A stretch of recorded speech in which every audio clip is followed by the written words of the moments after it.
Meaning of hedonist. Hedonist.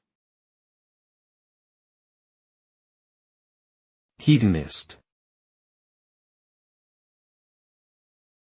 Hedonist. Hedonist. A hedonist is a person who seeks pleasure and personal gratification as the ultimate goals in life. They believe that the pursuit of sensual pleasures, such as food, drink, and sex, is the most important aspect of human existence. Hedonists tend to prioritize immediate satisfaction over long-term consequences, leading to a lifestyle that can be risky and indulgent. While some may view hedonism as selfish or shallow, others argue that it can be a valid philosophy if pursued responsibly, with an emphasis on balance and moderation. Ultimately, the meaning of hedonist is defined by individuals and their choices.